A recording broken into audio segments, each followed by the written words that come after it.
So 3 days ago, I was at dinner with a friend of mine and I made a really bold prediction, and here it is. In 15 to 20 years, all of the metropolitan areas in the United States will look a lot like South Korea, where more than half of the large residential buildings, such as high-rise apartments, are actually owned by either government entities or large corporations. Now, if you've ever been to South Korea, especially the capital of Seoul, you'll know that a lot of the high-rise apartment buildings there have logos of large companies like Samsung and LG on the side. In fact, my very own parents live in a Samsung apartment. And by the way, when I say Samsung, it's not Samsung paying money to have their logo on the side of the building. Samsung actually either developed or bought these buildings themselves. And these buildings are actually really nice, with tablets embedded in the kitchen, which not only control the whole apartment, but you can do stuff like order food from it as well. Now, 5 years ago, if I would have heard someone make that prediction, I would have most likely dismissed them. But I gotta tell you, recently a lot's been happening around the world that's starting to make this seem more and more into a reality. And who knows, maybe we're moving towards a world where government entities and big companies like BlackRock are gonna own 90% of the private real estate here in America. A world where, and let's say it all together now,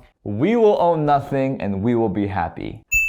Now, regardless of what the future holds, governments and big companies are on the move. And in this video, I'll be outlining the 3 biggest things happening in the world right now, of which the third and final is actually happening right here in the United States. And also, I'll be sharing my expert opinion on what I believe is going to most likely happen in the future. With that said, let's go ahead and start with number 1, which is that the Australian government just announced that they'll be starting a program in which they will contribute up to 40% for new home buyers and 30% of the money for existing homeowners in exchange for ownership. And the amount of ownership the Australian government receives will be reflective of how much they contribute. Now, here are some quick details about this program before I get into why I think this is absolute craziness. Number 1, the government helps with up to 40% of property price for new homes, 30% for established. Households source the rest of finance with as little as 2% down. Government holds a part ownership stake in the property, which can be bought out over time. Number 2, there are 10,000 spots total with an income cap of 90,000 for individuals,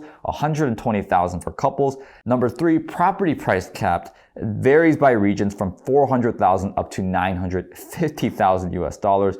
It's restricted to owner-occupied buyers who currently don't own a property, and this commences starting July 2022, but will be fully operational starting January of 2023. Now, with that being said, here are a couple details that I think is absolutely absurd and wholly unfair to the people participating in this program. First and foremost, despite the Australian government owning up to 40% in equity of these homes, here's a list of the things that the citizen, the participant, is responsible for. Number 1, annual review into eligibility. You must complete an annual review and provide information supporting your continued eligibility for the scheme. Number 2, repairs and maintenance. You must maintain the property and ensure that it is in working order according to the state government website. Number 3, renovations. The government must also approve any modifications or renovations as they pertain to the value of the property. If value changes, this must be factored into the sale price. And last but not least, home ownership costs. Unlike the guarantor home loan, you are responsible for the payment of ongoing property ownership costs such as council rates, strata fees, home loan repayments, and more. Yes, you heard that correctly. You do all the work while being under extreme supervision and having all the financial liability. Meanwhile, the Australian government does absolutely nothing while having all of the financial upside despite having unlimited resources, and oh, they get to make all the big decisions. Let's move on. And that's what leads us to point number 2, which is the city of Berlin and their public housing authority scheme. Now, about 3 months ago, we made a video talking about how the city of Berlin was actually voting on whether to transfer ownership of apartments from private landlords to the city of Berlin themselves. Which, by the way, if you're interested in that video, we'll put it in the end screen. And well, the vote got passed, almost in a landslide, meaning that approximately 240,000 apartments will now be part of the Berlin socialized housing program. Now, the Berlin government is still paying, if not overpaying, for these properties, but I'll share why this is still really shady after the third and final point. Which brings us to the final major event that's actually happening right here in the United States. And of course, where else would this happen but the state of California, as LA City Council is currently buying a 124-unit apartment complex located in Chinatown. Now, before I share any of the details of this transaction, I want to recite for you a quote that's from an article outlining this whole situation. Although the landlord of this 124-unit apartment complex previously said that he was uninterested in selling the building, the council voted Friday to use eminent domain to start buying the building from the developer. Eminent domain, which by the way means referring to the power of the government to take private property and convert it to public use. The Fifth Amendment provides that the government may only exercise this power if they provide just compensation to the property owners. Which we're gonna touch on that here in a second on how unfair that still is, but let's go over what actually happened. So this is Hillside Villa Apartments, located in Los Angeles, Chinatown.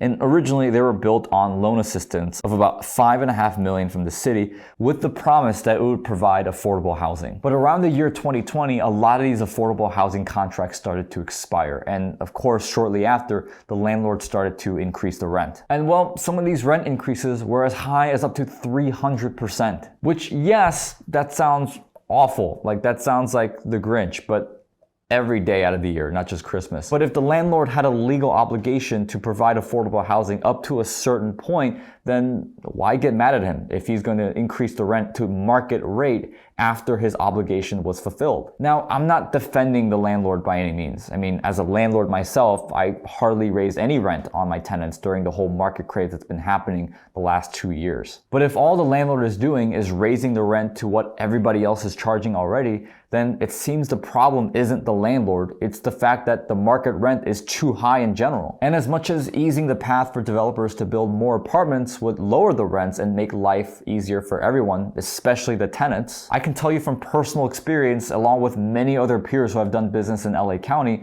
that it's not only one of the worst places to do business in, but the municipality is one of the worst to work with. Not only are they extremely slow, and I'm talking 9 months, sometimes over a year, just to get simple documents approved, but it seems that the guidelines that they have for real estate developers and entrepreneurs and business owners in general are constantly wavering and adhering because of politicians who simply have no idea what they're doing. And above all, it just seems time and time again, they don't really urgently move on anything unless it's something that lines up their pockets. But still, it is unfortunate to hear that certain rents of tenants in that building went from approximately $1,000 to upwards to $3,200 in just a short span of time, which is absolutely crazy. But with all that said, my ultimate thought is that I don't think governments buying these properties is right or fair, even if they're paying fair market value or even overpaying for some of these properties. I mean, let's stop and consider, to think very simply for a second here. Governments around the world are buying up homes of hard-working citizens using their own money. Imagine a scenario where someone forces you to pay them 40% of every single hard-earned dollar you earn. And then one day they knock on your door and tell you, hey, I heard you're about to buy a house. What if I use some of the money that I took from you to own up to 40% of your home? And oh, by the way, I'm not gonna do any of the work with the maintenance or repairs. I'm not gonna do any work managing it. And if you start improving your financial situation, you actually have to start paying me back. Which, by the way, is actually true. Part of the detail in the Australian government home buying program is that if citizens and participants in the program start to improve their financial situation, an asterisk on that program is that you actually have to start paying some of the money back to the government.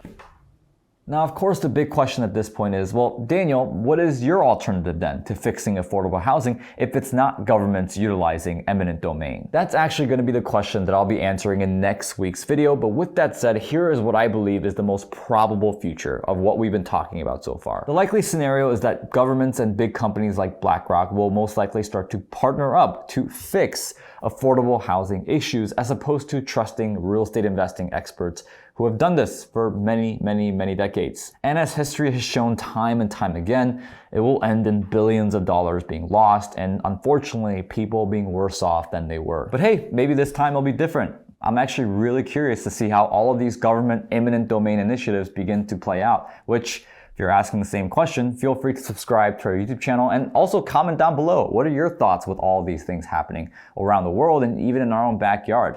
And of course, like this video, share this video with your friends. And until next time, I'll see you guys in the next one.